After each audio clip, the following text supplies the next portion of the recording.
नमस्कार, मेरा नाम जोहिता सिन्हा है और आज मैं आपको बहुत ही महत्वपूर्ण विषय जो कि हार्ट अटैक के कारण या हार्ट अटैक की रीजंस या हार्ट अटैक क्यों होता है इसके बारे में मैं आपको आज बताने वाली हूँ। तो ये सबको पता है कि हार्ट अटैक क्या होता है, लेकिन हार्ट अटैक क्यों होता है ये आपको बताना है। दो कारण हैं, मेनली दो कारण हैं जिसकी वजह से हार्ट अटैक होता है।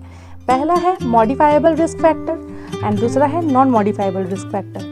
मॉडिफाइबल मतलब होता है कि जो जिसे हम चेंज कर सकते हैं या जो हमारे कारण की वजह से होता है उसको बोलते हैं मॉडिफाइबल, यानी स्मोकिंग, अल्कोहल इनटेक या फिर डायबिटीज़ या कोलेस्ट्रॉल का बढ़ना, इसकी वजह से हार्ट अटैक हो सकता है, उसको बोलते हैं मॉडिफाइबल, यानी ये सब चीज़ हम चेंज कर सकते हैं। लेकिन नॉन मॉडिफाइबल क्या होता है कि जिसे हम चेंज नहीं कर सकते, यानी अगर फैमिली हिस्ट्री में हार्ट अटैक है या जेनेटिक है, family to family, generation to generation ये पास हो चुका है ये डिजीज़, या फिर एज, जेंडर, तो इसकी वजह से भी हार्ट अटैक हो सकता है, लेकिन ये सब हम चेंज नहीं कर सकते।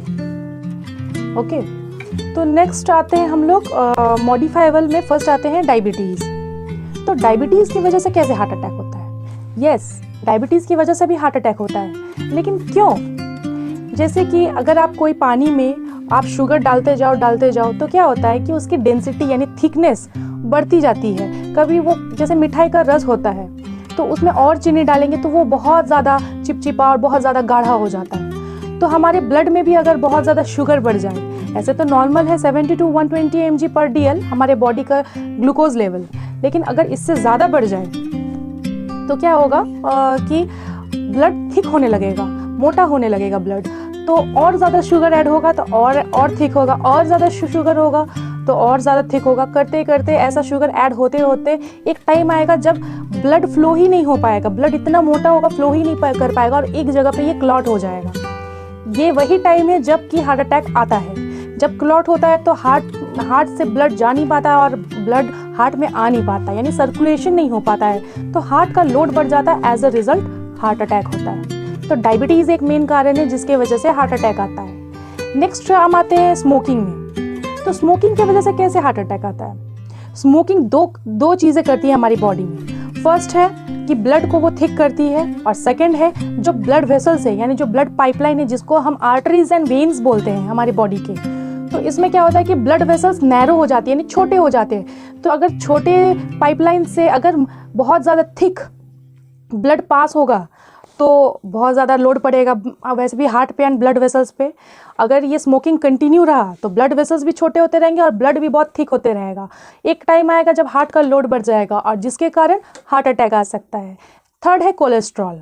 कोलेस्ट्रॉल में भी क्या होता है, कोलेस्ट्रॉल यानी एक तरह से हम बोले तो ऑयल है, एक बैड ऑयल।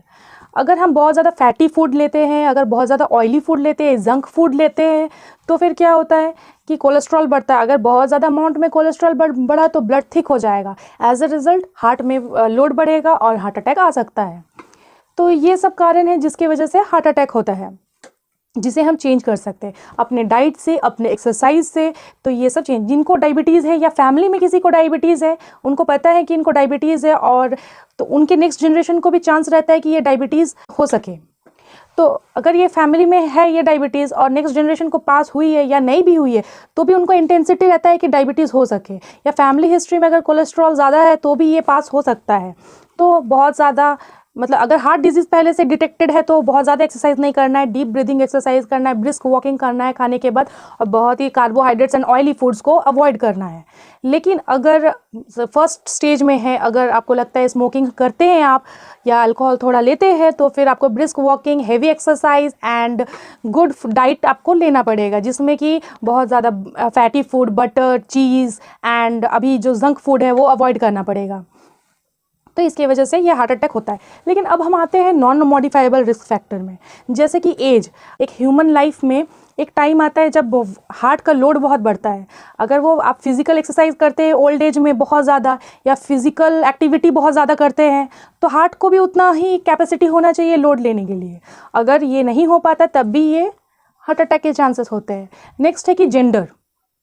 अभी देखा रिसेंटली ये मेजरमेंट में देखा गया है कि मेल्स को ज़्यादा prone to chance of heart attack है as compare to females. Next आते हैं हम लोग फैमिली हिस्ट्री। अगर फैमिली हिस्ट्री में किसी को हार्ट अटैक है मतलब हुआ था या फिर, तो नेक्स्ट जनरेशन को भी उसको थोड़ा मतलब ये हो सकता है, नेक्स्ट जनरेशन को पास हो सकता है। अगर जेनेटिक भी है तो भी पास हो सकता है। तो ये थे modifiable and non modifiable risk. तो गाइज आप लोगों को जाके एक्सरसाइज करना है, डाइट अच्छे से मेंटेन करना है, be healthy, be safe and stay tuned with my channel edunerds.med। Thank you.